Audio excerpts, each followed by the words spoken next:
A very good afternoon to all of you. Hi Varun, good noon. I'm well, I hope the same for you. Hi Gibson, good afternoon. Great, I'm so glad that it helped you. And those of you who could not watch the 8-hour marathon, you can watch the recorded videos, right? We covered all the three areas with you in detail. Great, great. That's amazing. Right.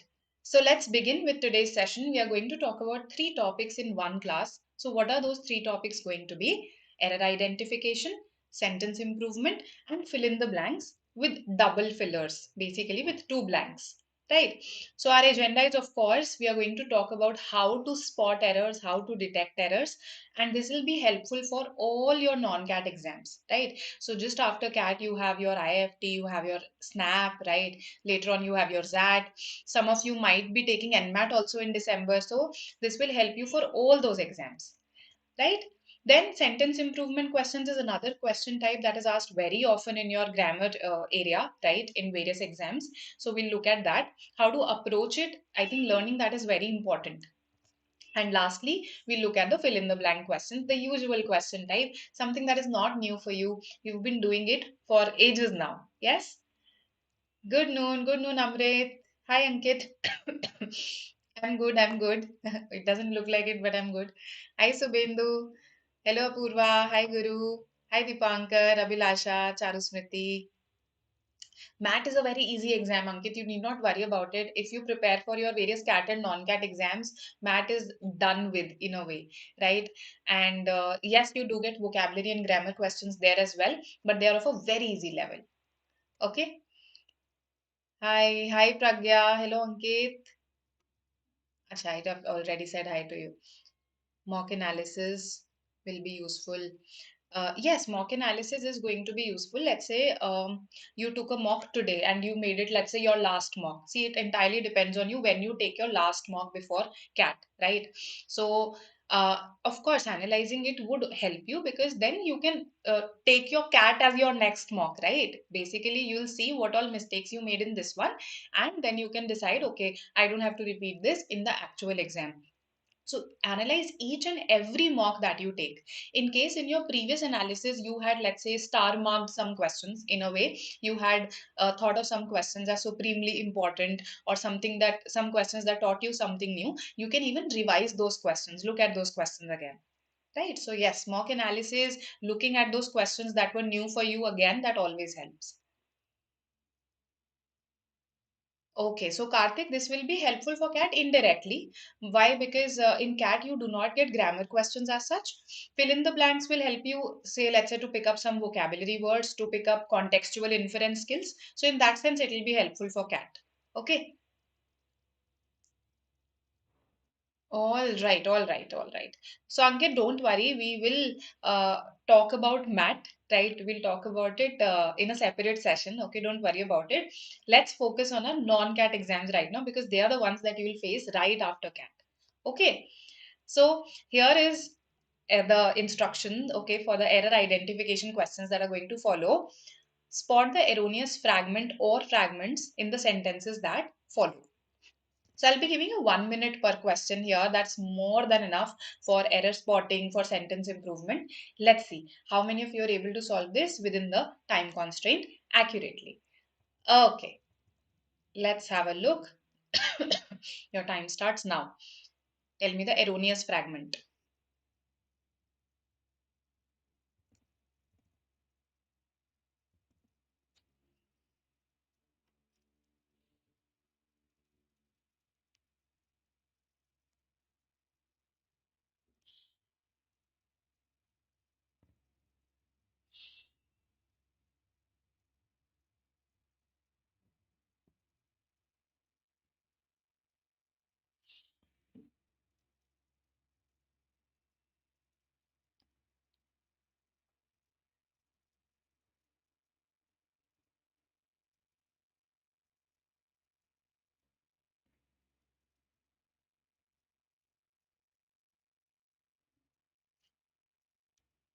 All right. So let's see what you say. All right. So I've got A, right? Then 2, okay, so basically 2 is A and C. So Bindu, it will help you for cat indirectly, not directly as such, right? Uh, 1, 2, no, not para-jumbles and para-summary today. Error identification, sentence improvement, and fill in the blanks. Okay? So let's have a look. Yes, is it A, is it B? As in, is it 1, is it 2? Yes, let's have a look. Just a second, just a second. Yeah, so there is one of those companies.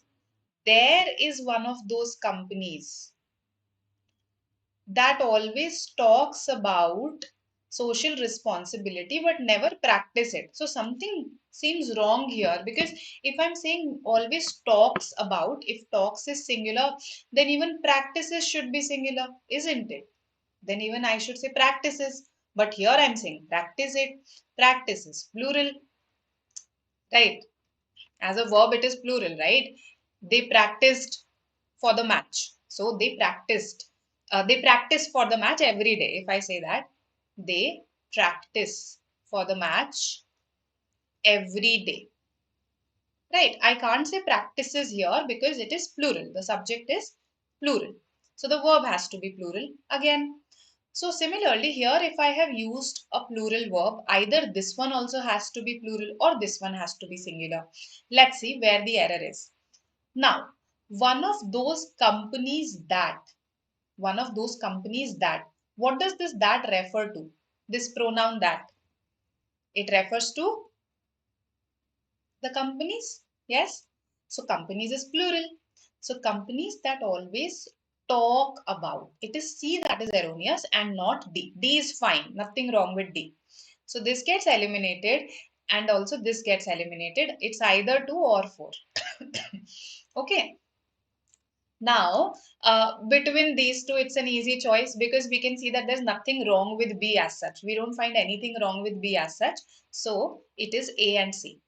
Absolutely right. Those of Mark 2.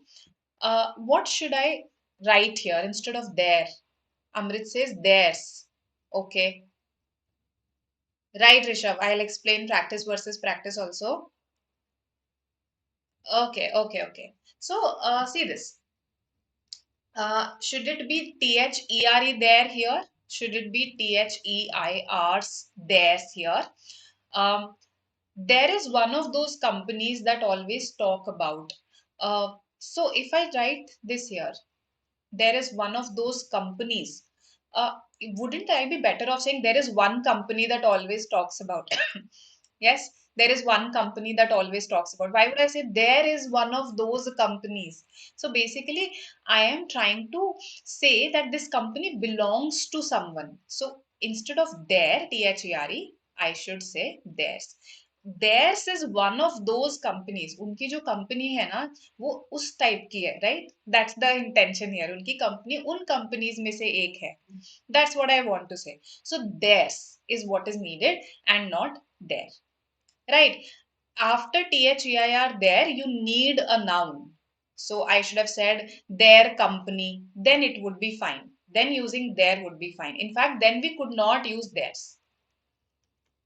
Right? I hope this makes sense to you. Why theirs? Please do not put any apostrophe here. Okay, that will be wrong. Also, this will be talk because this refers to companies. Right, this is a rule that we have practiced time and again. It's called the relative pronoun rule. The relative pronoun refers to a noun that comes immediately before it, and this noun then decides what verb should come afterwards. Right? Okay, one more question that was asked was practice versus practice. Why did I write SE here and why did I not write CE here? See, although increasingly this is becoming acceptable as a noun also and as a verb also. In fact, American English uses both. American English, for a noun also and for a verb also, it uses CE practice only. ठीक है, तो American English में तो यही use होता है. There's no confusion there. British English, however, makes a distinction. British English says that when you need a noun, use CE practice. When you need a verb, use SE practice. Just like advise and advice. Okay. So if I say, if I have to use this, practice or practice makes a person perfect, what should I write? Yes.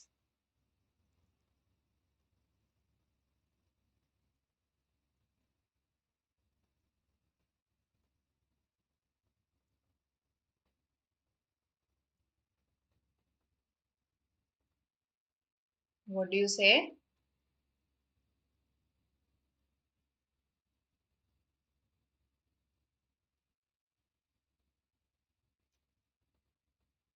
One. Apurva says the first one. CE. All right. Absolutely correct. I need the noun here because I want to answer this. What makes a person perfect? So I need a noun, right? So I'll use CE. Okay. Let's look at another proverb. Practice what you preach.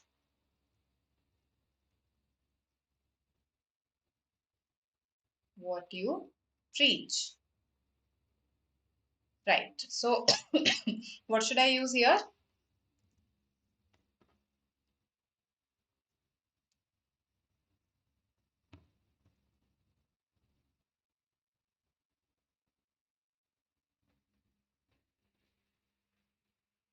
CE or SE? Let's see what you say.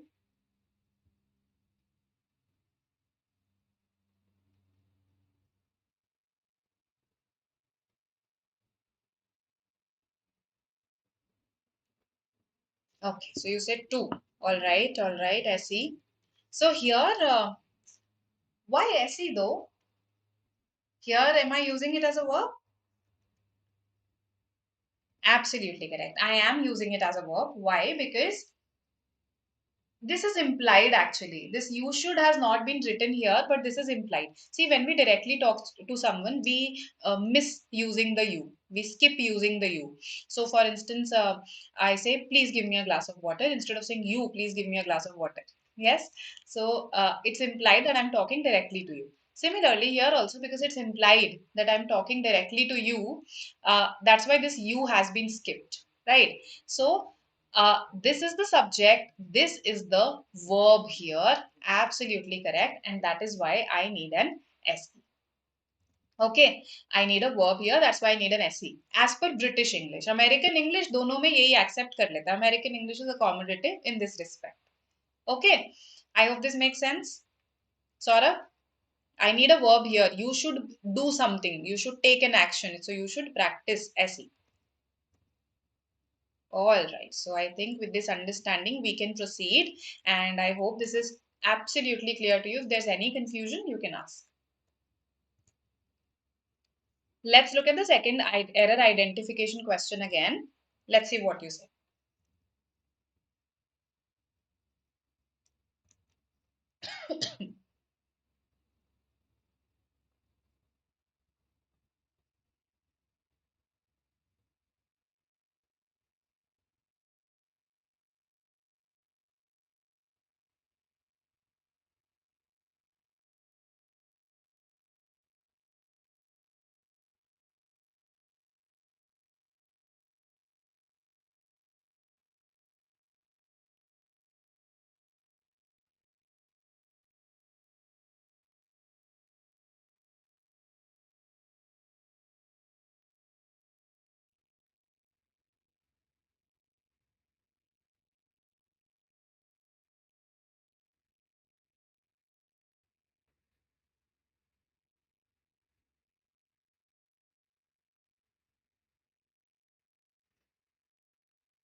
Okay. All right, Rishabh, I'll do that. So Pragya has a question. There is this girl named, there is this girl named Sia, let's say. Okay. So, is this sentence incorrect or not? This sentence is fine, just that it is informal. Okay. In formal English, instead of this, I should say there is a girl. There is a girl named Sia. Okay. There is this girl named Sia, or when I say, this is Nikita, when I introduce myself like this also, those are informal ways. Okay, so just this correction that in formal English we'll use A. There is a girl named Jia.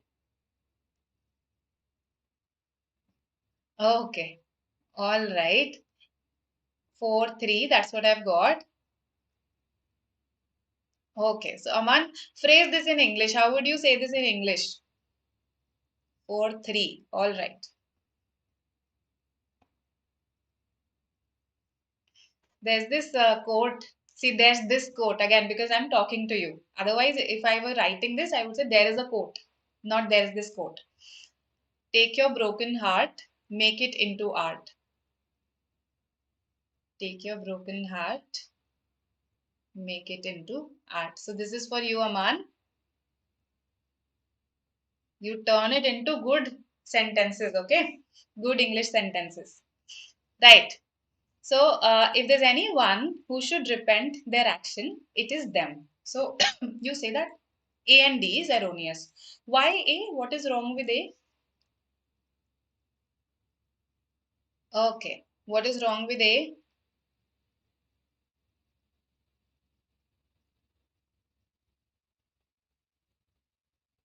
Hmm. I don't see anything that's wrong with A. Just that it has contracted. There is, if there is anyone, if there is anyone who should repent, sorry, if there is anyone who should repent. So, nothing wrong with A except the fact that it has contracted there is, right? And that is also not grammatically wrong. Okay. Who should repent? Can I use there with anyone?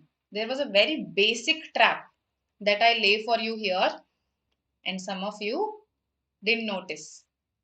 Yes, tell me, can I use there with anyone? Isn't anyone a singular pronoun? Anyone is always a singular pronoun. It's a singular indefinite pronoun. If I have to give you the exact nomenclature for it.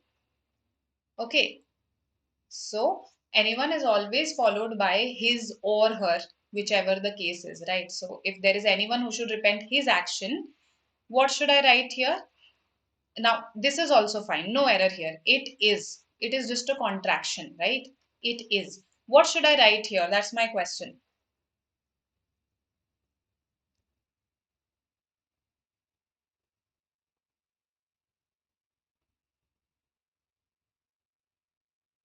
Hmm. Tell me.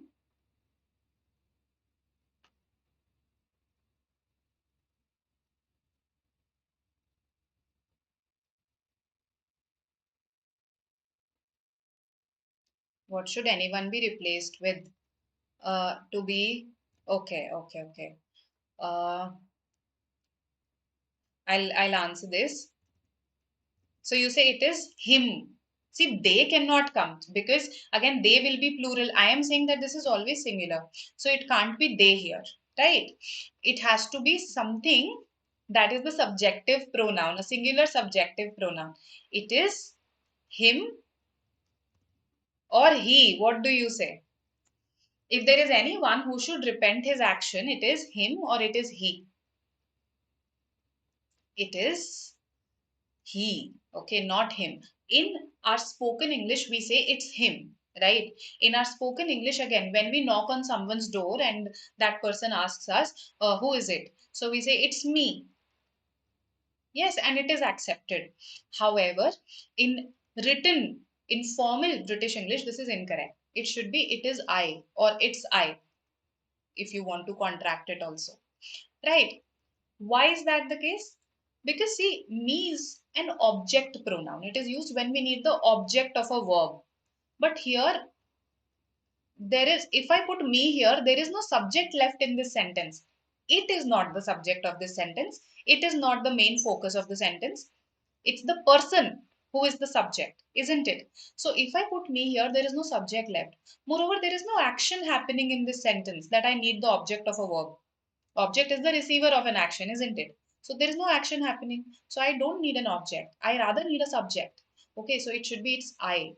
Similarly, here it is he. If there's anyone who should repent his action, it is he. Okay. All right. Let me just think, Amrit, of what I can replace anyone with that will allow me to use a plural. Okay. Let me think about this. I'll answer this. It's after to be verb. Yes, absolutely correct. After the to be verb, because there is no action happening, the be form of the verb is, am, are, was, were, be, being, and been. Right? So if these verbs are used alone in a sentence without any other verb, that means the form of the verb in the sentence is, the main verb in the sentence is a be verb, okay, a to be verb. And in that case, we do not need an object. Okay, there's no action happening in that case. Good. All right, all right. Yes, if somebody was asking about affect and effect, so it's a little nuanced. In case you want to understand the surface difference, then of course you already know it, most of you. Affect, effect. So if I say, uh, my words had a profound effect. Sorry, I just probably answered it. Had a profound effect or effect on him. So what do I need here? A profound dash. So I need a noun here. A profound what? What did they have on him?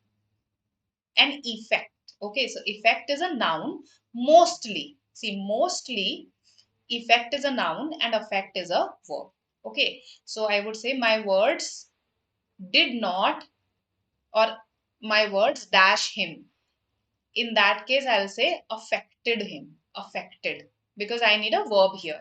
I don't need a noun. So affect is a verb, effect is a noun.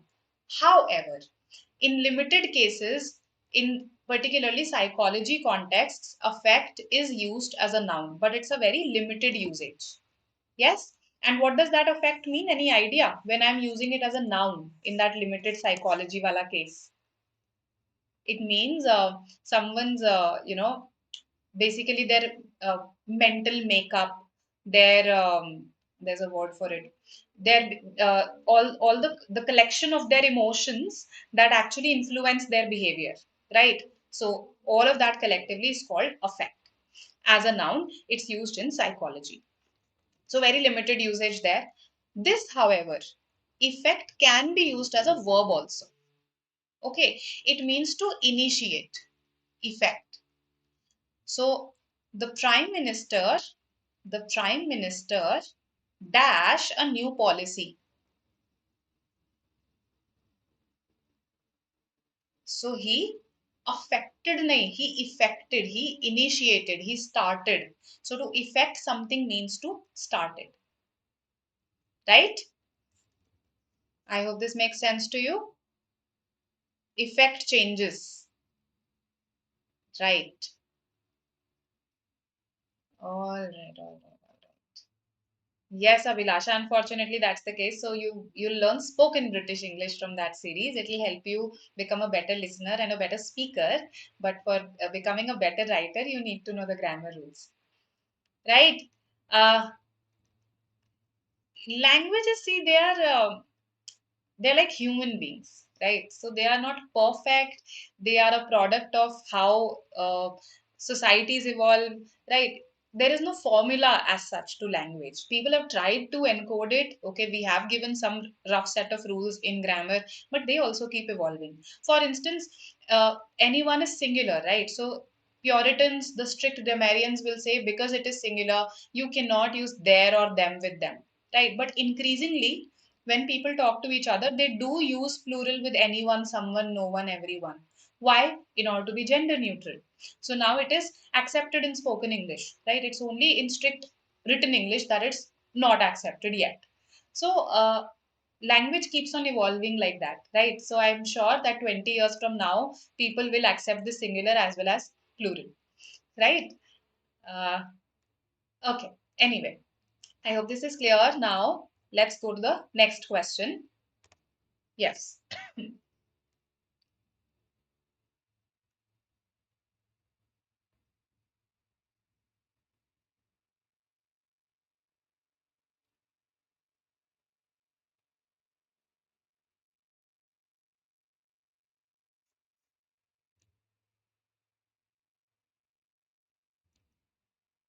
Rishabh, yes, C and D were incorrect in the previous one.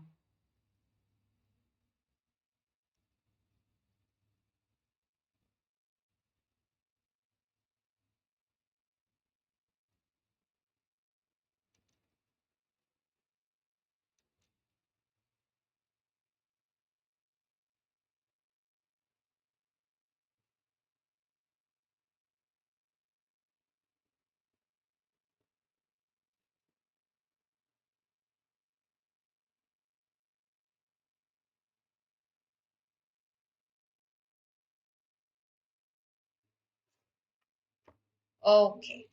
All right. So I've got just two responses so far. What about others?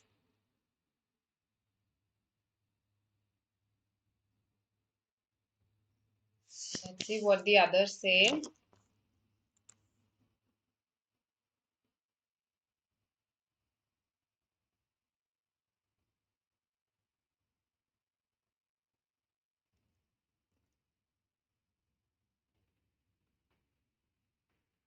Okay.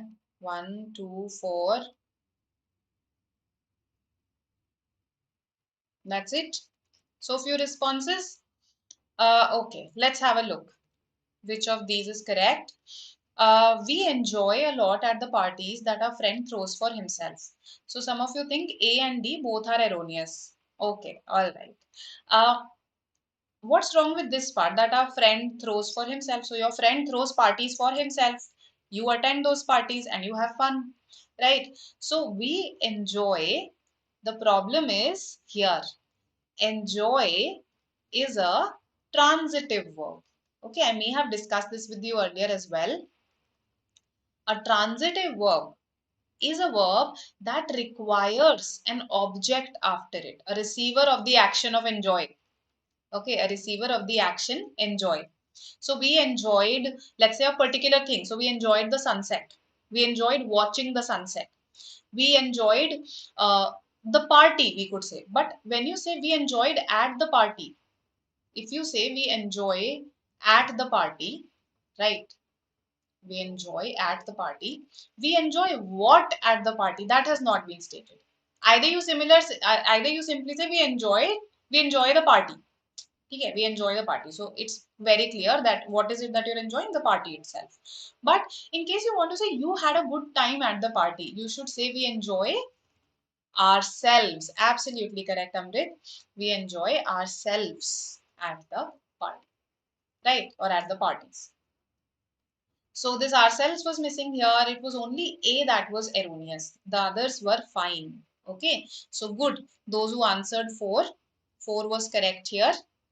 Good. All right, so we learned some things about transitive verbs, something about singular pronouns, plural pronouns, right? And in the first one, we also talked about relative pronouns, right? We talked about the difference between practice and practice, right? So, nouns, pronouns, verbs, you can get errors from any parts of speech. So, you should be very well versed with all your parts of speech, right? Now, let's see another question type, sentence improvement. So, either the whole sentence here will be given to you as erroneous or a fragment of it will be underlined. You have to then find the most grammatically correct way of writing the sentences or parts of sentences that follow. So let's have a look at a question type where the entire sentence is open to questioning. Right, I've given you 5 options here because a lot of times some of your non-CAT exams do give you 5 options, like NMAT is one of them. Okay, then apart from this, IFT has 4, XAT has 5. So it will help you for these exams, right? Yes.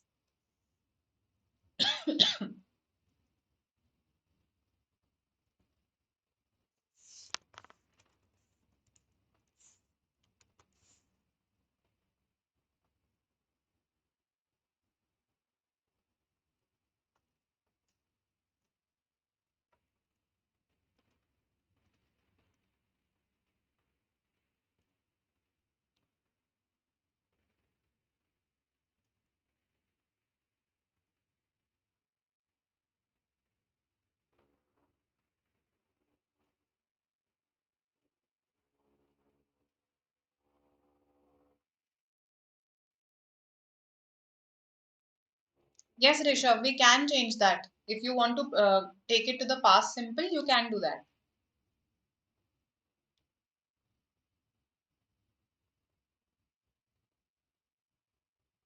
But it's correct in the present tense also.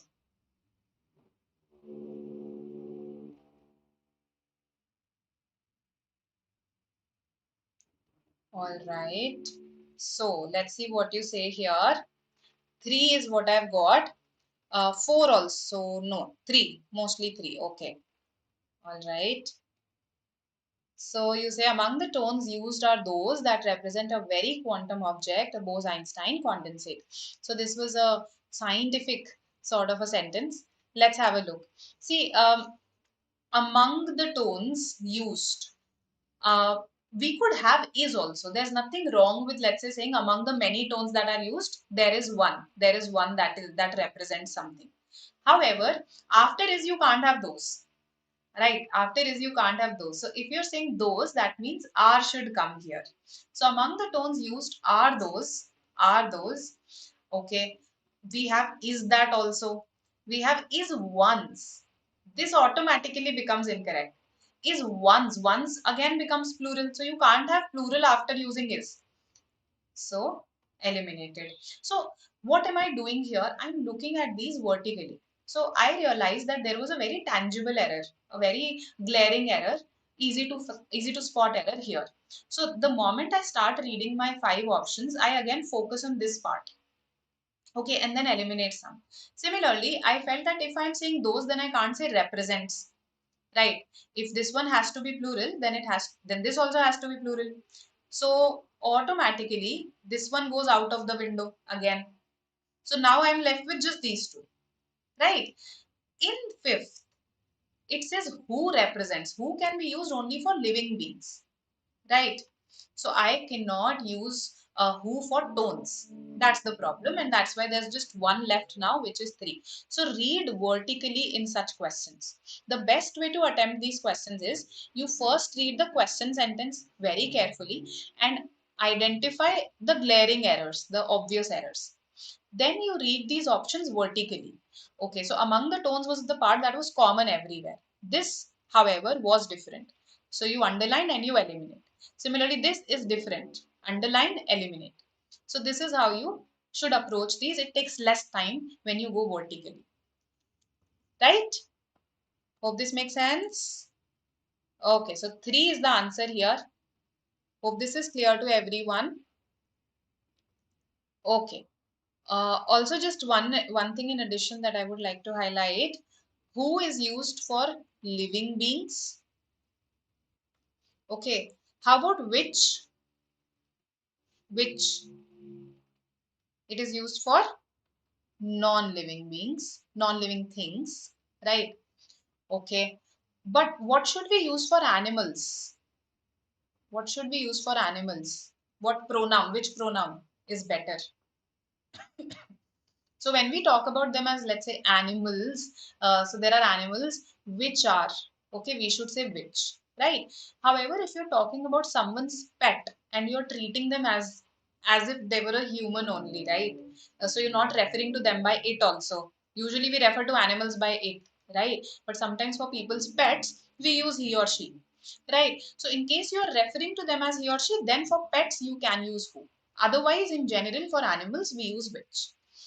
That is a pronoun that is common for living and non-living things. You can use it for living things also, non-living things also.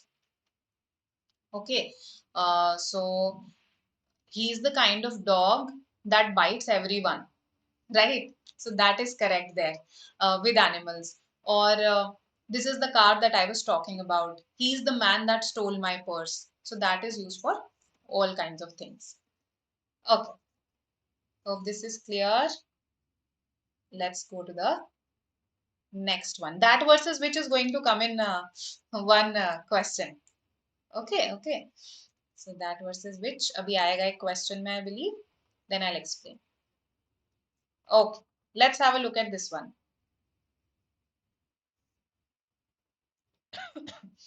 Oh, here it is.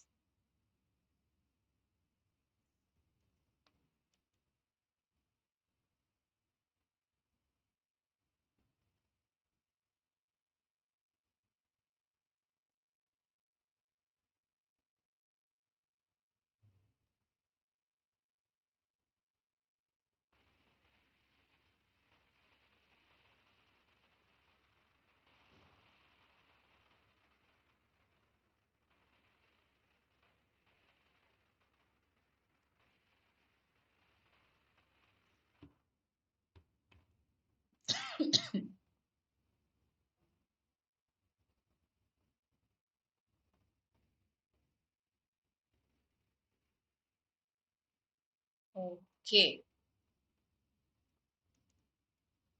Using he for pet animals is formal. It is accepted, yes. So this is something that I also, uh, cross-checked with Ren and Martin. It is accepted that when we talk about people's pets, we can use he or she. Okay, it is formal. It's there in Ren and Martin.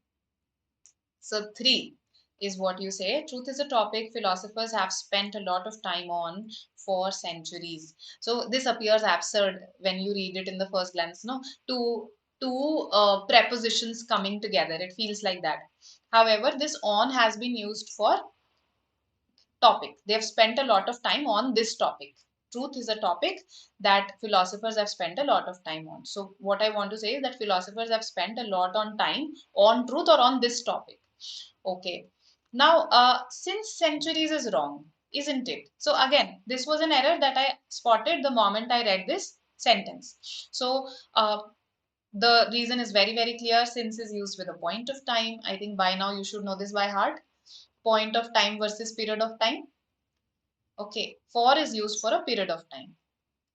So point of time is, let's say, Sunday or 1999. Something that's very specific. Okay. January 3rd. January 3, let's say. So these are points of time, whereas periods of time are years. So 10 years, 3 months, centuries, these are periods of time. So eliminated. Okay, we are left with 2, 3, and 5. Now here we have that, here we have which.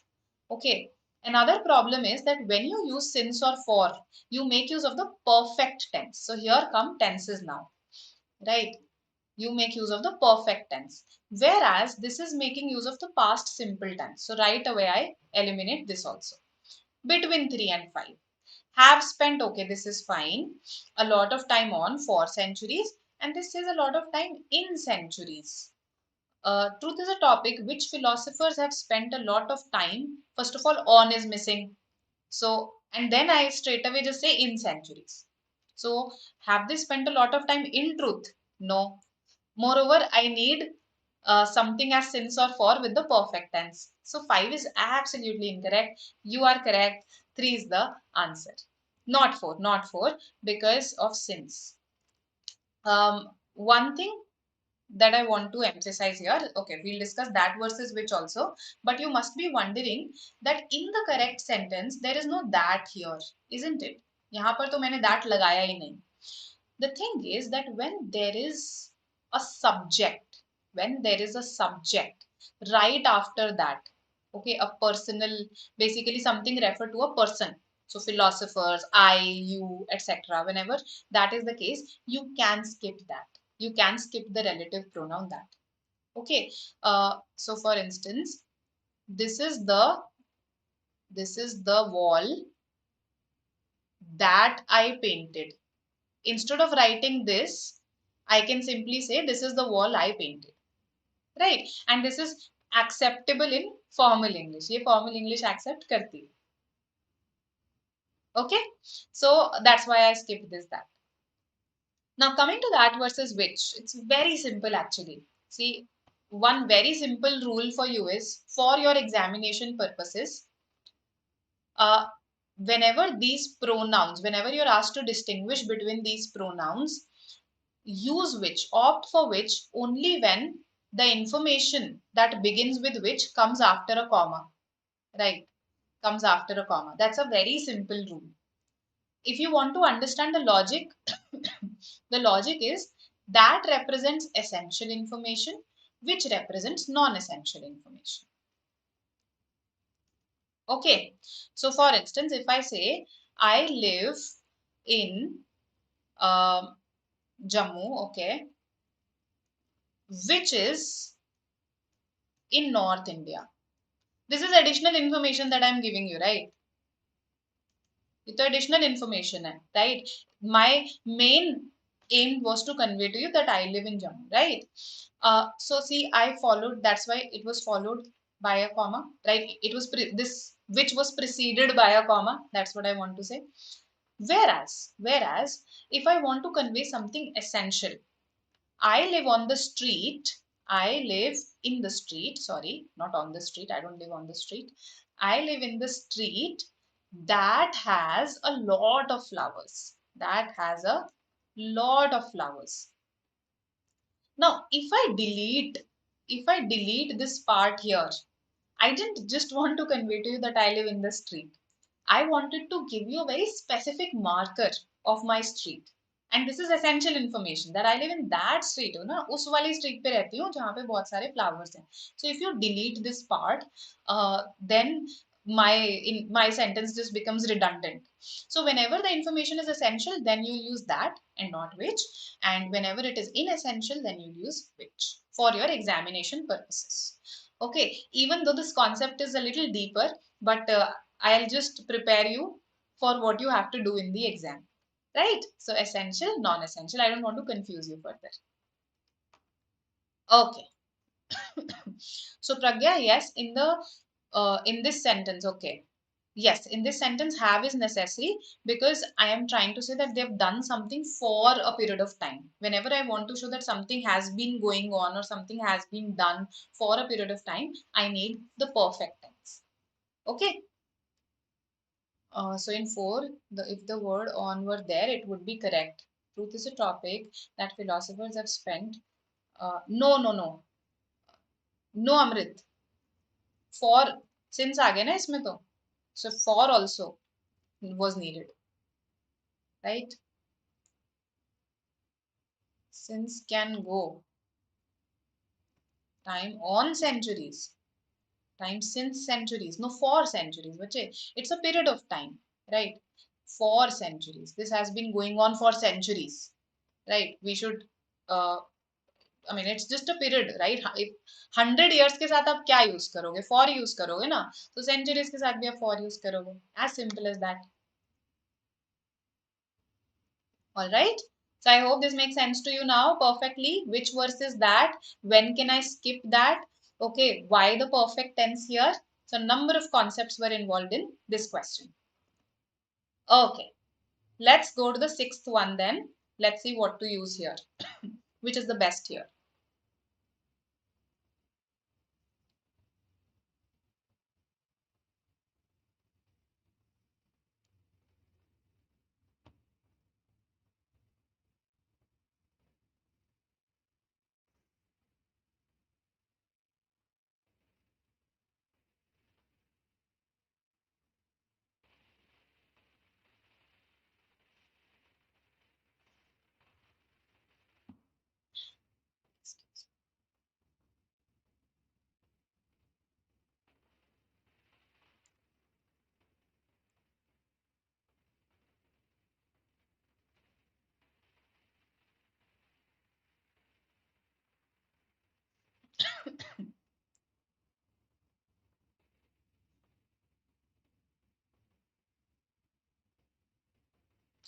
Okay. So what do you say? 2. All right.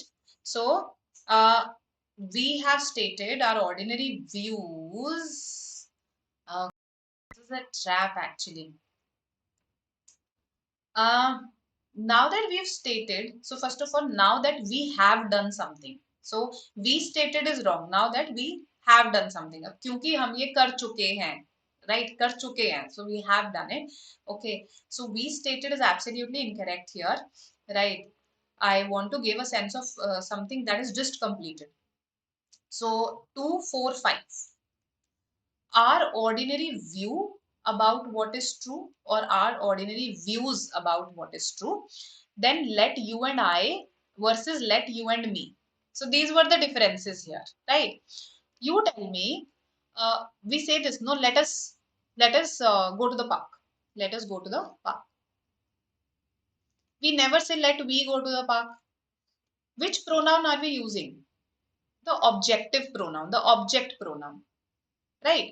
So if I don't say we, then how can I say I also? I is also a subject pronoun, right? I is a subject pronoun. So why let you and I? Right? Let you and me do this. Let us do this.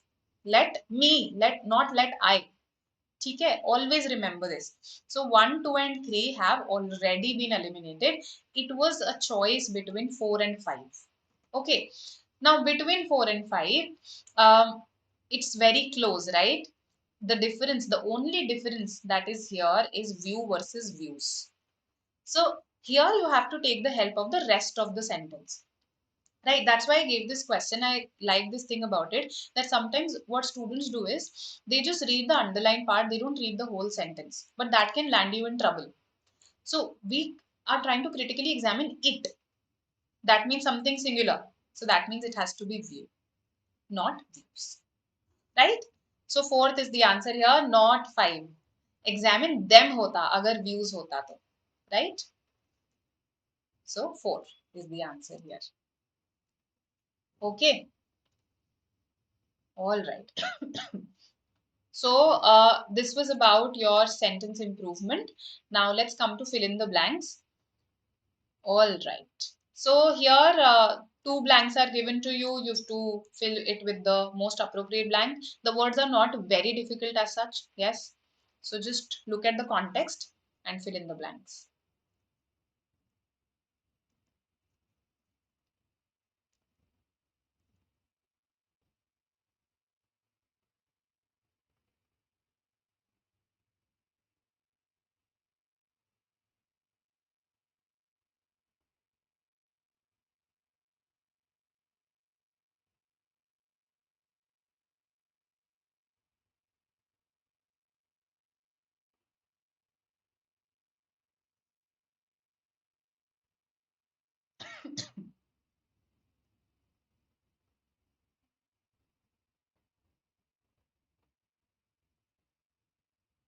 So we are aware of words as like mind, brain, unconscious, subconscious. They're not difficult words at all.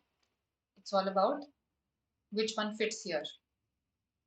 I know you laugh to hear me say this about the process of creating characters, but it's as if those automatic dwarfs living in my brain. See, normally, so probably the author is talking about some characters, right? So the characters can't live in the author's brain as such. The brain is the physical component, right, of our body. Unconscious, yes. Subconscious, yes. Mind also fits because mind and brain are different. Mind is a product of all the feelings, all the emotions that are present, okay, in our head. That is mind. So uh, let's see which one fits here in the second blank. If let's say any of these can come here. So grumbling, demure, subjugating. So a lot of you said subjugating. Okay, subjugation, to subjugate someone is to make them, oppress them, suppress them, make them feel inferior. So oppress. So despite a bit of subjugating, that means they are oppressing someone. If I say despite a bit of subjugating, that gives the indication that these automatic dwarfs are subjugating someone. So despite a bit of subjugating, uh, whom, किसको subjugate कर रहे हैं, right? And why are they subjugating anyone? So it raises two questions: who is being subjugated, and why this question of subjugating someone? So eliminated, right? Then grumbling versus demure. Demure does not fit here at all. Demure is an adjective. Okay, it's used particularly for women, for shy women. Okay, so it means shy actually. Demure is shy and sophisticated and refined, right? So that is demure. So a bit of demure, a bit of shy. Can you write shy here? You can't, right? You need a noun. So it comes down to 2. Okay, it's as if those automatic dwarfs living in my unconscious. Now you must be wondering that isn't this an adjective? No, this is an adjective and a noun both. ये noun भी होता है, right? To talk about our unconscious mind, we say our unconscious. Despite a bit of grumbling. Okay, so although they're not very happy with it, but they somehow managed to work hard. So despite a bit of grumbling, somehow managed to work hard. So I hope this is clear. Unconscious, subconscious, they can be used as nouns. Brain does not fit here because that's the physical component of our body. Mind is fine, but subjugating does not fit because it raises the question of who is being subjugated. I understand, Pragya. That's a I mean, that's a misconception that we have, that if it is unconscious, it has to be an adjective. No, they are used to refer to, in a way, basically, these are theories of layers of our mind, actually, our unconscious mind, our subconscious mind, right? So it's a part of mind which is inaccessible to the conscious. Even conscious can be used as a noun, right? Okay, so our answer is 2 here. Hope this is clear to everyone. ठीक है. Subconscious, how did it remind you of Chandler?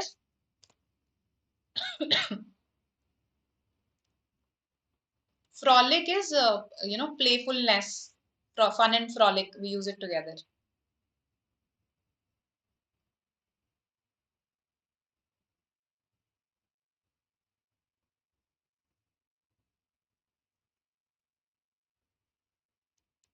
This is a grammar based question, clearly.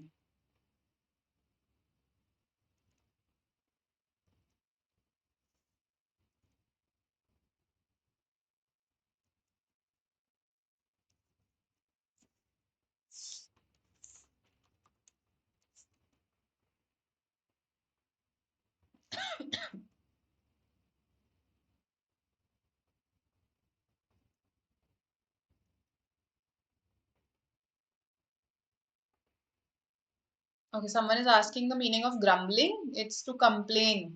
When you grumble about something, you complain about it. When you're not happy with something.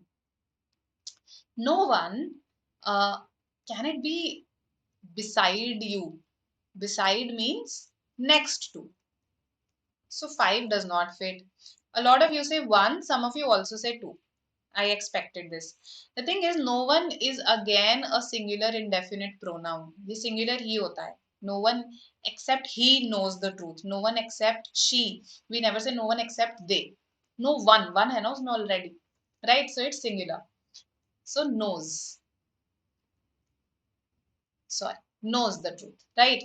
Now, except, I understand. Except fits here absolutely. Even but fits here. But is a preposition also. It is not just a conjunction. As a preposition, it means except only. Okay, everyone but me is going to the party. That means everyone except me is going to the party. No one but you knows the truth. So, no one. 1 is the answer. 2 is a trap. Yes, yes, yes. This is definitely a class for Snap, Gaurav. Snap is an exam that is very grammar and vocabulary intensive. In fact, in the 15 general English questions that you have, it's primarily vocab and grammar only, and a couple of para jumbles, if at all. So, definitely helpful for Snap, right? So we thought that, this is the last week before CAT, so we shouldn't really stuff you with a lot more RC passages or para summary, para jumbles, because you've already had an 8-hour marathon also. So that's why we thought to do something that's relatively more general and something that will help you more for your non-CAT exams, right? The last question for the day. Okay, some of you may have done it. I really like this question. One word fits in all these 3 blanks. You have to find that one word. One word in all the 3 blanks.